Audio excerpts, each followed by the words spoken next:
나오미하고 룻이 이제 베들레헴으로 돌아왔지 않습니까? 돌아오기는 했는데 이들이 빈털털입니다. 먹을 것이 없습니다. 그런데 마침 보리 추수가 시작되는 때이기 때문에 그때 당시에 율법대로 그렇게 추수하는 밭에 가서 이삭을 주워서 먹을 수가 있었습니다. 그래서 이제 룻이 밭으로 나가려고 합니다. 그런데 룻이 밭으로 나가는 길이 쉬울까요? 쉽지 않습니다. 왜냐하면 모함 여인이죠. 사람들이 자신을 학대하거나 또 이렇게 핍박할 것이 분명할 것인데, 그런데 밭에 나가서, 그것도 다른 사람 밭에 들어가서 이삭 좀 해도 되겠습니까? 라고 이야기하고 요청하기가 쉽지를 않은 것입니다. 그러나 자신과 그리고 어머니의 그 끼니를 해결하기 위해서 그는 이 롯은 밭으로 나갑니다. 그러면서 긴장하면서 가겠죠. 어느 밭에 들어가면 나를 이렇게 쫓아내지 않고 받아줄까? 그리고 풍성하게 얻을 수 있을까? 그리고 그 일을 매일 해야 된다는 것 때문에 마음의 부담이 상당히 클 것입니다. 그러면서 찾았겠죠. 어느 밭으로 갈까? 그래서 한 밭을 발견을 했습니다. 그런데 그 밭이 누구의 밭이라고 그랬죠? 아주 우연히 보아스의 밭이라 라고 이야기를 했습니다. 그 수많은 밭들 중에 하필 그 보아스의 밭으로 그날 들어간 것입니다. 룻은 당연히 보아스가 누구인지 전혀 알지를 못합니다. 그러나 이 보아스가 성경에서 이야기를 하죠. 엘리멜렉 가문을 도울 수 있는, 이어줄 수 있는 유력한 사람이라는 것을 먼저 언지를 하면서 우연히 그 밭에 들어갔다고 이야기를 하고 있습니다. 그런데 그날 룻이 늘 보아스의 밭에 들어올 것도 아니고 매일 일용직 사람처럼 이 밭 저 밭 흘러갈 수밖에 없는 이 룻이 보아스의 밭에 간 그날 마침 보아스가 그 밭에 왔다는 것을 또한 이야기를 하고 있습니다. 두 사람이 참 기가 막히게 만나게 된 거죠. 누가 마치 이 두 사람을 약속을 잡아놓고 약속 장소를 만들어서 이 두 사람을 만나게 한 것처럼, 마치 그 흥미진진한 연애 소설을 보는 것 같은 그런 느낌이 또한 들지 않습니까? 마치 주선자가 있는 것 같은, 누군가 이렇게 만나게 한 것 같은 그런 낌새를 느끼게 하는 것이죠. 이 정도의 정황에서 룻기를 읽어가는 사람은 어떤 생각을 하게 되어 있는가 하면, 하나님이시다. 하나님께서 이 두 사람을 이렇게 우연히 마침 만나게 하셨다라는 생각을 하게 되는 것입니다. 사사시대고 영적 흉년의 시대이기 때문에 마치 하나님이 계시지 않은 것처럼 다들 자기 마음대로 자기 기분대로 살아가는 그 시대에 하나님이 계시는구나, 하나님께서 그 나라를, 이 세상을, 그리고 한 영혼을 아주 복되게 인도해 가시는구나 라고 하는 사실을 룻기를 읽어가는 사람은 확인할 수 있게 되는 것입니다. 그런데 그 누구보다 이 하나님을 발견한 사람이 있습니다. 누굴까요? 바로 룻입니다. 룻이 그 누구보다도 하나님에 대해서 알아채게 되는 것입니다. 어떻게 발견하죠? 우연히 어느 밭에 들어가는데 그 밭의 주인이 누군지, 이름이 뭔지, 재산이 어느 정도인지 아무것도 알지 못하는데 그 밭의 주인이 너무나 친절하게 마치 하나님처럼 사랑을 베풀어주고 자비를 베풀어주고 관심을 가져주고 친절을 베풀어주는 그런 모습을 보면서, 아, 하나님의 자비하심이 이런 것이구나 라고 하는 것을 이 룻이 가장 누구보다도 뚜렷하게 발견하게 된 것입니다. 그런데 이 룻이 하나님의 사랑과 은혜를 발견하는 이 과정이 우리는 그냥 자연스럽게 이렇게 읽어나가니까 이상하지가 않지만, 자세히 보면 이 쉽지 않은 만남입니다. 말씀드렸지만 이 보아스와 이 룻은 현격한 신분의 차이가 있습니다. 그런데 이 두 사람이 룻기 2장을 보면 그냥 자연스럽게 그냥 이웃 사람들끼리 이야기하는 것처럼, 어떤 한 남녀가 만나서 그냥 대화하는 것처럼 대화를 하고 있지만, 그래서 우리가 부자연스러움을 느끼지 못하지만 이들의 신분을 생각하면, 위치를 생각하면, 재산을 생각하면, 영향력을 생각하면 이 두 사람이 대화를 나누는 것이 오히려 이상한 것입니다. 우리가 보듯이 보아스는 유력한 자라고 했지 않습니까? 재산에서나 영향력에서나 그는 이스라엘의 베들레헴에 유력한 자로 있습니다. 그러나 이 룻은 어떻습니까? 이방인입니다. 그것도 모압 족속 사람입니다. 모압 여인. 이스라엘 사람들이 말도 걸지 않는, 그래서 개 또는 소처럼 짐승처럼 취급하는 여인입니다. 대화를 할 수 있을 그런 여지가 전혀 없는 것입니다. 거기다가 과부죠. 그리고 빈털터리로 돌아왔죠. 하늘과 땅만큼이나 이 두 사람의 처지가 너무나 다른데 룻기 2장에서는 이런 현격한 차이가 전혀 느껴지지 않을 정도로 이 두 사람의 대화로 채워져 있다는 것입니다. 그런데도 이런 현격한 차이가 있는데도 이 두 사람이 대화할 수 있도록 모압 소녀, 이 과부, 빈털터리를 대하는 보아스의 그 성품과 자세가 너무나 뚜렷하게 더욱 드러나고 있습니다. 이 현격한 차이가 느껴지지 않게 하는 것은 바로 보아스의 인품 때문이라는 것입니다. 보아스의 자세 때문이라는 것이죠. 보아스가 룻을 어떻게 대하느냐의 그 자세 때문에 우리가 이 보는 입장에서는 전혀 이 두 사람의 차이가 느껴지지를 않는 것입니다. 여러분, 보아스와 이 룻이 하는 이 행동들, 또 보아스가 룻에게 하는 이 행동들을 보면 마치 하나님께서 우리에게 하시는 것 같은 느낌이 들지 않으십니까? 여러분, 냉정하게 한번 따져보십시오. 우리가 믿고 있는 하나님, 이 하나님은 온 세상을 창조하신 창조주 하나님이십니다. 지금 이 시간도 온 세상을 다스리시는 전능하신 하나님이십니다. 그 어떤 권력자라도, 그 어떤 대통령이라도, 황제라도 고개를 숙일 수밖에 없는, 그들의 생명이, 온 나라의 역사가 하나님의 손에 달려있는 그러한 어마어마한 분이십니다. 그런데 우리가 그분을 어떻게 대하고 있습니까? 마치 아버지처럼 대하고 있지 않습니까?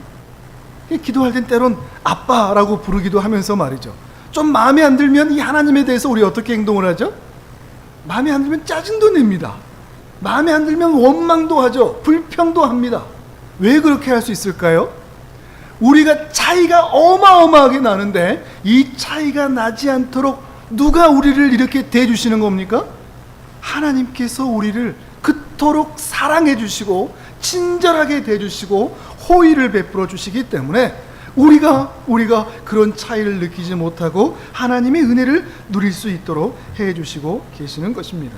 우리가 이렇게 하나님 앞에 나와서 예배를 드리고 있는데 이 예배가 정말 하나님 앞에서 드릴 수 있는, 그런 편안하게 드릴 수 있는 그런 자리가 될 수 없는 것입니다. 다만 하나님께서 넉넉하게 우리를 보듬어 주시고 안아주시기 때문에 우리는 편안하게 하나님의 은혜 가운데 이 예배를 드릴 수 있는 것입니다. 보아스가 그랬습니다. 이렇게 룻을 향하여 넉넉한 마음으로 편안하게 대해주고 배려해주고 있는 것입니다. 우리는 이 보아스를 통하여서 하나님께서 우리를 어떻게 대하시고 사랑하시는지를 확인할 수 있는 것이죠. 먼저 보아스의 이 배려하는 모습, 보아스의 모습을 한번 보도록 하겠습니다. 룻은 분명히 보아스가 누구인지 전혀 알지를 못했었죠. 그런데 보아스는 그래도 이 룻에 대해서 어렴풋이라도 그 내용을 알고 있었던 것 같습니다. 5절을 보시면, 2장 5절을 보시면 밭에 들어온 룻을 보고 보아스가 물어보죠. 이는 누구의 소녀냐? 누구냐라고 물어보고 있습니다. 그러자 6절에서 이렇게 사환이 대답을 해주죠. 우리 6절을 성경을 보면서 함께 읽도록 합니다. 시작. 베는 자를 거느린 사환이 대답하여 이르되 이는 나오미와 함께 모압 지방에서 돌아온 모압 소녀인데. 아멘. 보아스가 물어보니까 사환이 나오미와 함께 돌아온 모압 소녀입니다 라고 말을 해주고 있습니다. 그때 보아스는 아하, 바로 그 소녀구나, 눈치를 챘던 것 같습니다.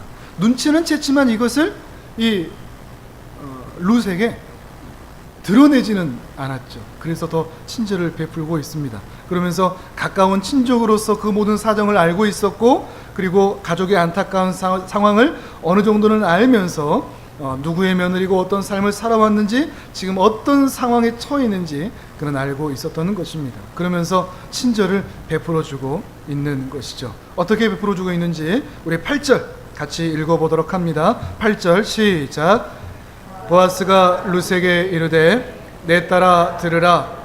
이삭을 주우러 다른 밭으로 가지 말며 여기서 떠나지 말고 나의 소녀들과 함께 있으라. 아멘. 룻에게 이삭을 주우러 다른 밭으로 가지 마라. 떠나지 마라. 나의 소녀들과 함께 있으라. 여기서 이 떠나지 마라, 이게 참 압권입니다. 떠나지 마라, 떠나지 마라. 떠나지 말라는 것은 찰싹 달라붙어 있으라는 뜻이거든요. 여러분, 제가 처음에 잠깐 언지를 드렸지만 일용직으로 아침마다 이게 근로자 대기소 나가보신 분들은 아실 텐데 오늘은 누가 나를 데려갈까 이런 생각 가지지 않습니까? 룻이 그랬단 말이죠. 아침마다 어느 밭을 찾아가야 될 그런 마음 때문에 힘들었는데 이 보아스가 여기를 떠나지 마라 이렇게 얘기했다는 것은 어떤 말입니까? 너를 일용직이 아니라 우리 회사 직원으로 삼겠다, 이런 얘기가 똑같은 겁니다. 얼마나 안도감이 들까요? 아침마다 돌아다닐 필요가 없는 겁니다. 여기에 착 달라붙어 있으면 되는 것입니다. 지금 보아스가 그런 이야기를 해주고 있는 것이죠. 더 이상 다른 밭에 기웃거릴 필요 없이, 다른 사람의 눈치 볼 필요 없이 아침에 일어나서 출근해서 바로 이리 오면 되는 것입니다. 안도감이 드는 것이죠. 이제 내가 좀 덜 고생해도 되겠다, 이런 생각이 들 수 있을 것 같습니다. 떠나지 마라, 떠나지 마라. 여기저기 기웃거리지 마라. 저는 이 말씀이 저를 향해서 하시는 말씀 같았습니다. 그리고 우리 성도님들을 향한 말씀이시지 않을까 싶습니다. 여기저기 어디가 진짜 행복이 있는지, 어디가 진짜 진리가 있는지, 어디에 있으면 내가 은혜를 누릴 수 있는지 여기저기 기웃거리지 말고 하나님의 은혜가 있는 장소, 하나님의 은혜를 발견할 수 있는 그곳에 찰싹 달라붙어 있으라, 이렇게 말씀하시는 것처럼 느껴지기 때문입니다. 우리 사랑하는 성도님들 중에서도 이렇게 여기저기 다닐 수밖에 없는 그런 상황이 있는 분들이 있었는데, 마치 아이가 엄마 등짝에서 떨어지기 싫듯이, 우리 장현이가 지금 아빠에게서 떨어지기 싫듯이 그렇게 찰싹 아빠한테 붙어 있듯이 하나님께서 우리에게 말씀하시는 겁니다. 내가 있는 곳에 너희는 떨어지지 마. 찰싹 달라붙어 있어. 천정에 도마뱀이 찰싹 달라붙어 있으면 떨어질 수밖에 없는데도 그렇게 찰싹 달라붙어 있는 것처럼 우리를 향하여 떠나지 마라, 찰싹 달라붙어 있어라 말씀하고 계시는 것입니다. 여러분에게도 이 은혜가 있기를 바랍니다. 하나님의 은혜가 있는 곳에 오래 머무시는 은혜가 있기를 바랍니다. 그러면 하나님께서 준비된 모든 은혜를 풍성하게 부어줄 것입니다. 어떻게 베푸시는지 볼까요? 보아스가 사환들에게 이렇게 말을 하고 있습니다. 우리 15절과 16절을 같이 읽도록 합니다. 시작. 룻이 이삭을 주우러 일어날 때에 보아스가 자기 소년들에게 명령하여 이르되 그에게 곡식단 사이에서 죽게 하고 책망하지 말며 또 그를 위하여 곡식 다발에서 조금씩 뽑아버려서 그에게 죽게 하고 꾸짖지 말라 하니라. 아멘. 15절 후반부에는 이렇게 명령을 하죠. 곡식단 사이에서 죽게 하라. 이게 상식 밖의 명령입니다. 왜냐하면 곡식을 베죠. 그러면 그 밭의 종들이 그 곡식단을 정리합니다. 그리고 그 정리한 것을 옮겨놓고 그 다음에 곡식단을 옮겨놓은 다음에 이삭 줍는 사람들이 와서 떨어진 거 줍는 겁니다. 그런데 룻을 지금 어디에 있으라고 하는 겁니까? 곡식단 정리할 때. 이거 그러면 안 되는 겁니다. 그러니까 보면 자기 소년들한테, 일하는 사람들한테 책망하지 마라라고 했던 이유가 바로 거기에 있는 거죠. 왜 곡식단 사이에 있느냐? 꾸짖을 수 있는데 그렇지 못하도록 한 것입니다. 다른 이삭 줍는 자들보다 앞선 은혜를 허락해 주시는 것이죠. 하나님의 은혜를 사모하는 자들에게 하나님께서는 앞선 은혜를 주십니다. 다른 자들보다 더 앞서서 받을 수 있는 그 은혜. 룻이 이제 어떤 마음에 들겠습니까? 더 이상 나는 일용직이 아니다, 내가 출근할 곳이 있다 라는 생각과 함께 곡식단 사이에서 이 이삭을 줍는다면 허탕치는 날이 있을까요? 없을까요? 없죠. 이제 허탕치는 날도 없겠다. 풍성한 일당을 가지고 내가 돌아갈 수 있겠다, 이런 마음이 들었을 것입니다. 처음보다 더욱더 마음이 녹아집니다. 안도감이 들었다가 이제 잔잔한 미소도 아마 이런 웃음을 얼마 만에 취해볼까요? 잔잔한 미소도 아마 룻에게 나타날 수 있었을 것입니다.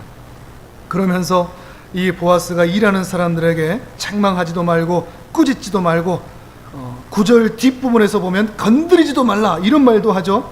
완벽하게 룻의 신변을 보호해 주고 있는 것입니다. 이것이 그 은혜인 것이죠. 끝이 아닙니다. 거기다가 우리가 지난 시간에 보았지만 열심히 일했는데 점심시간에는 돌아갔었거든요. 왜요? 밥을 먹을 수가 없으니까 이삭 줍는 자들에게는 식사가 제공되지를 않습니다. 일하는 사람들에게만 주는 것이죠. 근데 14절에 보면 또 상식 밖의 명령을 또 내리고 있습니다. 또 이것이 은혜겠죠. 14절을 같이 읽습니다. 시작. 식사할 때 보아스가 룻에게 이르되 이리로 와서 떡을 먹으며 내 떡 조각을 초에 찍으라 하므로 룻이 곡식 베는 자 곁에 앉으니 그가 굽은 곡식을 주매 룻이 배불리 먹고 남았더라. 아멘. 보아스 옆자리를 준 것은 아닙니다.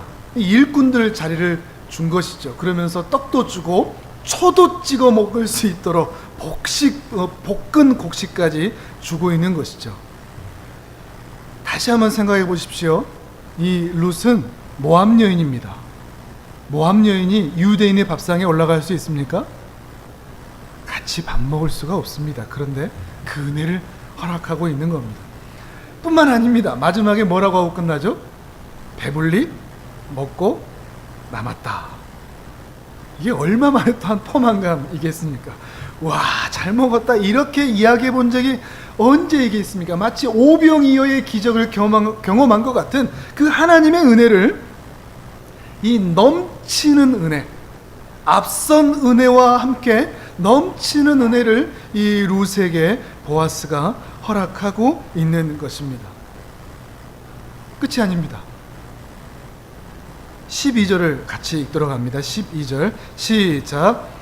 여호와께서 내가 행한 일에 보답하시기를 원하며 이스라엘의 하나님 여호와께서 그의 날개 아래 보호를 받으러 온 내게 온전한 상 주시기를 원하노라 하는지라. 아멘. 보아스는 룻의 신앙을 알고 있었습니다. 이미 들어서 알고 있었죠. 그래서 그 신앙으로 하나님이 거기 계시니 그 믿음으로 따라왔다는 것을 보아스는 잘 알고 있었습니다. 그래서 이 보아스가 그 룻에게 그 믿음에 합당한 은혜가 있기를 축복하고 있는 겁니다.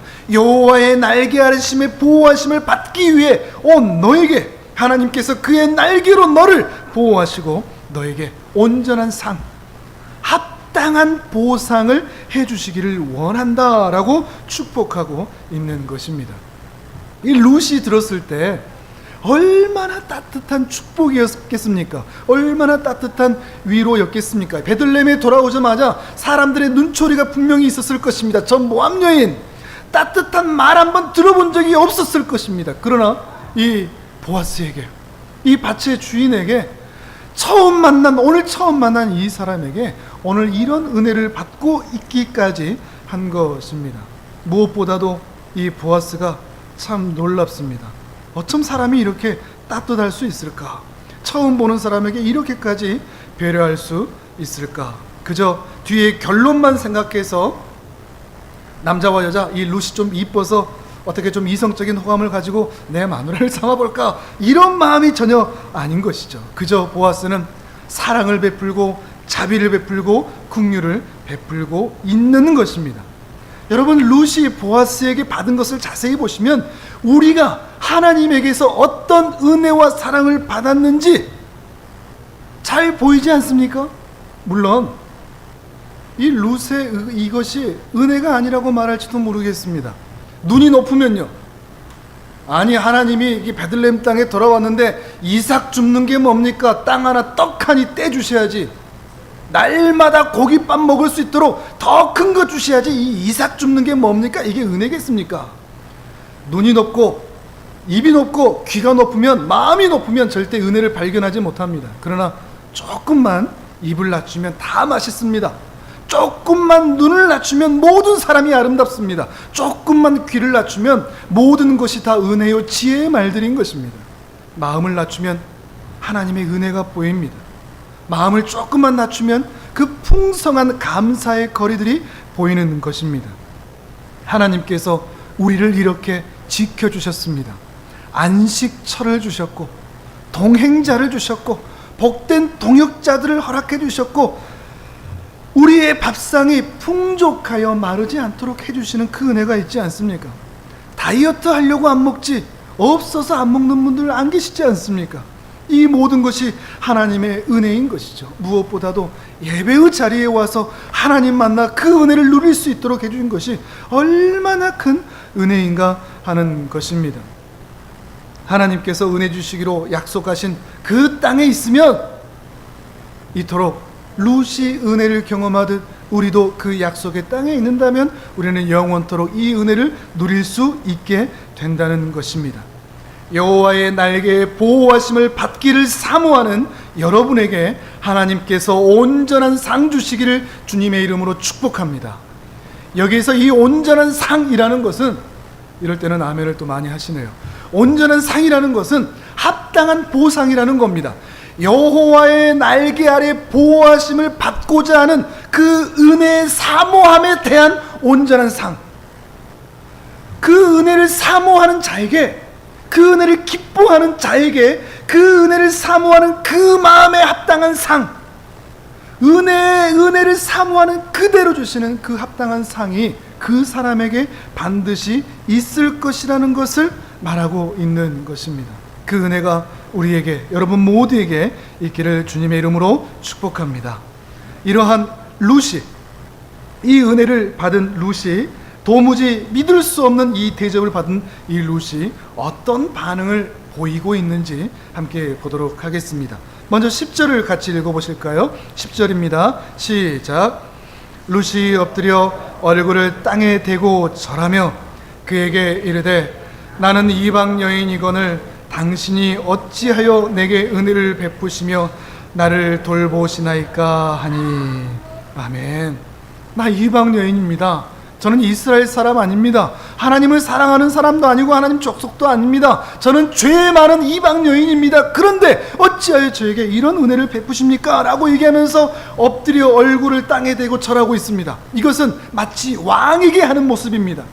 그만큼 이 룻이 이 보아스에게 받은 은혜가 얼마나 놀라운 것인지를 이렇게 표현을 하고 있는 것입니다. 그런데 13절에서는 조금 의외의 반응을 보이기도 합니다. 우리 13절을 같이 들어갑니다. 시작.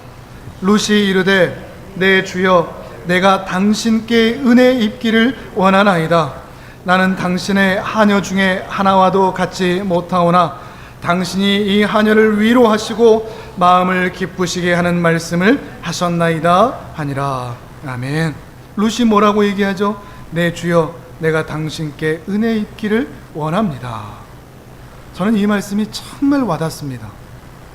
우리 한국 사람이라면, 우리 유교적인 그런 습관이 있는 사람이라면 어떻게 하게 됩니까? 계속해서 은혜를 베풀 때 어떻게 태도를 하죠? 괜찮습니다. 이 정도도 충분한데요. 더 안 주셔도 됩니다. 근데 룻은 지금 어떻게 얘기하는 거죠? 네 주여 제가 계속해서 은혜 입기를 원합니다 얘기하는 거죠. 우리의 정서하고는 안 맞죠? 그 어떤 말이에요? 더 해주십시오 이런 얘기를 하고 있는 거죠. 더 베풀어 주십시오, 더 은혜를 저에게 주십시오 라고 얘기하고 있는 것입니다. 참 마음에 와닿습니다. 물론 염치 없는 말이라 할 수 있습니다. 면목이 없다고도 얘기할 수 있습니다. 이렇게 보아스에게 엄청난 친절과 호의를 받았다면 그냥 감사하다고 하고 그냥 겸양하면서 이제 괜찮습니다, 됐습니다 얘기할 것이지 어떻게 염치 없이 더 달라고 얘기할 수가 있는가? 룻이 왜 그랬겠습니까?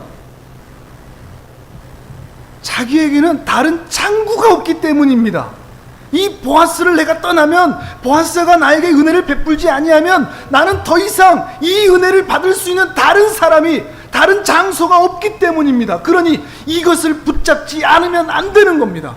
이 보아스가 나에게 은혜 주지 않으면 결코 내가 이 베들레헴 땅에서 어머니와 살아갈 수 없게 되는 것이기 때문인 것이죠.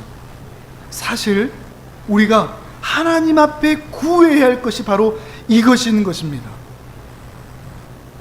하나님께서 우리에게 은혜를 주실 때 우리는 어떻게 반응해야 될까요? 주님, 은혜를 더 주십시오. 염치 없고 면목 없지만 날마다 죄 가운데 비참함 가운데 달라고 또 달라고 얘기하지만 그래도 주님, 저에게 은혜를 더 베풀어 주십시오. 왜요? 하나님 아니면 다른 신이 없거든요. 하나님의 은혜가 아니면 내가 살아갈 수 없다는 것을 너무나 잘 알거든요.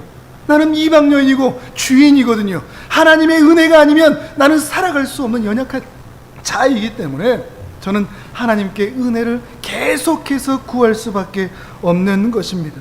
저는 이 고백이 너무 좋습니다. 내 주여, 내가 당신께 계속해서 은혜 입기를 원합니다. 저를 따라서 한번 해보시겠습니까? 하나님, 은혜 입기를 원합니다. 하나님, 은혜를 더 베풀어 주십시오. 룻처럼 하나님의 은혜를 구하시는 복된 심령들 되시기를 주님의 이름으로 축복합니다. 그렇다면 보아스가 어떤 의도로 룻에게 이런 자비를 베풀었을까요? 말씀드렸듯이 여자로 봐서 꼬드겨서 내 여자로 얻기 위한 고도의 술수일까요? 아니면 룻이 정말로 꾀지하고 불쌍해 보여서 안 도와줄 수 없을 정도로 그렇게 불쌍해 보였기 때문일까요? 아닙니다. 11절과 12절에 보아스의 의도가 은연중에 비춰지고 있습니다. 우리 11절과 12절을 우리 다시 한번 읽도록 합니다. 시작. 보아스가 그에게 대답하여 이르되 내 남편이 죽은 후로 내가 시어머니에게 행한 모든 것과 내 부모와 고국을 떠나 전에 알지 못하던 백성에게로 온 일이 내게 분명히 알려졌느니라. 여호와께서 내가 행한 일에 보답하시기를 원하며 이스라엘의 하나님 여호와께서 그의 날개 아래 보호를 받으러 온 내게 온전한 상 주시기를 원하노라 하는지라. 아멘. 보아스는 룻이 어떠한 믿음, 어떠한 상황, 어떠한 형편에 있는지를 너무나 잘 알고 있었습니다. 그리고 그 믿음을 칭찬하고 인정하고도 있었습니다. 그리고 적극적으로 하나님께 기도하기도 했습니다. 하나님, 이 룻에게 은혜 베풀어 주십시오. 은혜를 풍성하게 부어 주십시오라고 기도하기까지 했습니다. 뿐만 아니라 기도하고 있었을 뿐만 아니라 하나님께서 저 영혼에게 은혜 베풀어 주시기를 원한다고 기도했을 뿐만 아니라 그렇기 때문에 나도 너에게 은혜를 베푼다라고 하고 있는 것입니다. 좀 쉽지 않은 말이죠. 잘 보십시오. 보아스는 룻이 하나님의 은혜를 입기를 기도하고 구할 뿐만 아니라 그것을 위해서 직접 자신이 그 일을 하고 있는 것입니다. 쉽게 말하면 보아스는 말로만 때우는 것이 아닙니다. 하나님이 너한테 은혜 주시기를 원한다. 그리고 뒤돌아 가버린 것이 아니라는 것입니다. 하나님께서 너에게 은혜 주시기를 원한다. 그러니까 내가 너한테 은혜를 베푼다 하는 것이죠. 말로만, 기도만 하는 것이 아니라는 것입니다. 우리가 자주 그런 일들을 보고는 하지 않습니까? 우리가 누군가 안타까운 사람을 볼 때 하나님, 저 사람에게 은혜 주시기를 원합니다. 도와주시고 보호 주십시오라고 기도하고 말은 하지만, 그래서 긍휼이 있는 기도를 하기는 하지만 기도자의 사명은 그것이 끝이 아닙니다. 말로만 기도로 끝나버리는 일들이 얼마나 많이 있습니까? 교회들마다 하나님 사랑, 이웃 사랑, 현수막 다 걸어놓고 설교할 때마다 이웃 사랑을 실천해야 된다라고 말은 하지만 말로만, 설교로만, 기도로만, 구호로만 끝나버리는 일이 얼마나 많습니까? 그러나 다른 사람을 위한 진정한 기도는 단순히 그를 위해서 하나님께 기도를 하는 것일 뿐만 아니라 그렇게 드린 기도의 내용을 자기가 실행하는 데까지 가는 겁니다. 자신이 하나님께 기도를 하고 자신이 하나님께 드린 기도의 응답이 되기까지 한다는 것입니다. 룻이 지금 그렇게 하고 있는 것입니다. 보아스가 지금 그렇게 하고 있는 것입니다. 룻을 위하여 하나님께 간구하고 기도했을 뿐만 아니라 그 자신이 기도의 응답이 되고 있는 것입니다. 이 보아스의 모습이 오늘 우리에게 매우 놀라운 도전을 던지고 있습니다. 말로만 끝내버렸느냐? 기도만 하고 끝내버렸느냐? 아니면 내가 그 기도한 대로 행하고 있느냐 하는 것입니다. 우리가 그런 삶을 살아야 하겠습니다. 응답은 하나님이 하시겠지, 누군가 하시겠지, 그것을 뛰어넘어서 다른 사람을 위해 기도만 하면 된다는 생각을 뛰어넘어서 내가, 우리 삶이 또는 우리 교회 공동체가 그 기도의 응답이 되기까지 하는 것입니다. 왜 그래야 된다고요? 지난주에도 말씀을 드렸지만 하나님께서는 하나님의 섭리와 역사를 이루어 나가시는데 하나님께서 짠 하고 나타나셔서 당신이 해결하지 않으십니다. 늘 하나님을 닮은, 하나님을 꼭 닮은 하나님의 사람들을 통하여서 일하신다는 것입니다. 하나님께서 이스라엘 백성들을 애굽에서 구원해 내실 때 하나님께 직접 가시고 직접 이스라엘 백성들에게 애굽 사람에게 보이셔서 능력으로 행하시면 더 완전하고 완벽하게 행하실 수 있었습니다. 그러나 연약한 사람 모세를 보내셨습니다. 그리고 모세를 통하여 하나님의 영광과 자비하심이 드러나기를 바라셨던 것입니다. 그리고 오늘 우리는 보아스의 모습을 통하여 하나님의 자비와 은혜를 보게 되는 것입니다. 이것을 헤세드라고 말을 합니다. 여러분이 기억하시면 좋을 단어입니다. 히브리 단어입니다. 헤세드. 하나님의 은혜, 자비, 긍휼, 호의, 친절, 이 모든 것들을 다 포함한 언약적인 사랑, 하나님에게만 통용되는, 하나님에게만 있는 그 사랑을 가리키는 단어인 것입니다. 룻이 하나님의 헤세드를 경험했습니다. 그런데 이 하나님의 헤세드를 누구를 통해서 경험했습니까? 바로 하나님을 꼭 닮은 보아스를 통해서 경험했다는 것입니다. 룻은 하나님에 대해서 듣기는 들었습니다. 하나님이 이런 분이시겠구나, 저런 분이시겠구나 듣기는 들었습니다. 그러나 그는 하나님을 만나본 적이 없었습니다. 하나님의 음성을 들어본 적도 없고 실제로 만날 수 있을 수도 없었습니다. 그러나 룻은 보이지 않는 하나님을 자신의 눈앞에 있는 보아스를 통해서 하나님의 자비, 하나님의 은혜, 하나님의 헤세드를 경험하고 있는 것입니다. 그러니 룻은 하나님을 만났습니다. 그러니 룻은 하나님을 경험했습니다. 그러니 룻은 하나님의 음성을 들었습니다. 바로 보아스를 통해서 말이죠. 오늘 우리가 이 룻기를 통해서 두 가지 사실을 깨닫게 됩니다. 먼저로는 우리가 룻과 같은 존재로서 우리가 이러한 하나님 앞에 은혜를 입었다는 것입니다. 보아스와 룻의 그 대화 가운데 형격한 신분의 차이, 그 영향력의 차이가 있음에도 전혀 느껴질 수 없는 그런 보아스의 인품과 성품을 통하여서 우리가 하나님의 사랑이 우리에게 그렇게 임했다는 것을 확인하고 있는 것입니다. 내가 이미 그렇게 무한대의 사랑을 하나님으로부터 받았다. 이방인 같은, 과부 같은, 기댈 곳이 전혀 없는, 매일 일용할 양식을 위해 살아갈 수밖에 없는 우리들에게 하나님께서 이러한 은혜와 사랑을 베풀어 주셨다라고 하는 것을 확인하게 되는 것입니다. 이것이 1단계입니다. 이 1단계에서도 여러분 충분히 은혜를 누리셔도 됩니다. 그러나 여러분에게 오늘 그 다음 단계를 권면하고 싶습니다.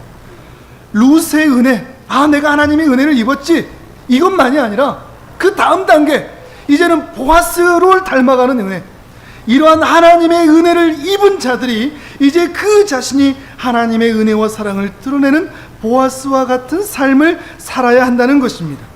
달이 햇빛을 반사하여 어두운 밤에 수많은 사람에게 그렇게 빛을 비추이듯이 하나님의 은혜를 받은 그 언약 백성들이 이제는 저 어두운 세상에 살아가는 수많은 나오미와 룻과 같은 자들에게 하나님의 은혜를 비추는, 그래서 그들이 마치 우리를 볼 때 하나님을 만난 것 같은, 하나님의 음성을 들은 것 같은, 하나님의 손길을 경험한 것 같은 그런 은혜의 자리에까지 성장하여 나아간다는 것입니다. 말로만, 기도만 하는 것이 우리의 책임으로 끝나지를 않는 것입니다. 우리가 비출 수 있는 범위가 좁든지 넓든지 우리가 있는 곳에서 하나님의 은혜를 반사하는 삶, 그런 삶을 살아야 하는 것입니다. 우리의 삶에서, 여러분 각자의 삶에서 그 은혜가 나타나길 원합니다. 또한 우리 하늘 품은 교회 공동체를 통하여서 그 은혜가 드러나기를 원합니다. 비록 작은 교회, 영향력이 좁을 수밖에 없는 그런 교회이지만 우리에게 허락하신 사람들에게 이 빛을 비추일 수 있는, 그래서 정말 소망 없이 살아가고 있는 저 연약한 자들에게 하나님의 음성을 듣는 것 같고 하나님의 은혜를 누리는 것 같은 그 은혜를 전달해 줄 수 있는, 비록 우리가 찾아가는 사람들이 단칸방 두세 사람이 들어가면 앉을 자리도 없고 냄새도 나고 환경도 좋지 않은 그런 곳이지만 기꺼이 하나님의 은혜를 받은 자가 그 은혜를 흘려보낼 수 있는 그런 하나님을 닮은 사람들, 그러한 사람들을 통하여 이 시대의 룻과 나오미들이 다시 회복의 은혜, 다시 그 은혜를 누리게 될 수 있을 줄을 믿습니다. 지독하게 자기중심적이고 무서울 정도로 빈극의 양극화가 극심한 이 한국 사회에 우리 신자들이, 그리고 우리 교회들이 확연하게 세상에 보여주어야 할 모습이 바로 이것인 것입니다. 나만 잘 살면 된다, 나만 편하면 된다, 우리 교회만, 자기 교회만 부흥하면 된다, 이런 식으로 살아가는 것은 사실 큰 죄악입니다. 신자를 통하여, 그리고 교회를 통하여 이 사회가 하나님의 성품을 볼 수 있어야 합니다. 그리하여 하나님을 볼 수 있어야 합니다. 오늘 이 시대에도 하나님께서는 모세와 같은, 보아스와 같은, 예수님과 같은, 사도 바울과 같은 하나님의 헤세드를 전하고 반사하는 그런 하나님 닮는 하나님의 사람들이 일어나기를 원하고 찾고 계시는 줄을 믿습니다. 누가 보아도 이 시대에 숨어 계시는 것 같은 하나님을 우리의 삶의 현실에서 구체적으로 드러내고 나타내는, 그래서 이 시대의 무수한 룻과 나오미와 같은 사람들에게 희망과 안정과 평안을 끼칠 수 있는 하나님의 사람들이 다 되시기를 주님의 이름으로 축복합니다. 아멘.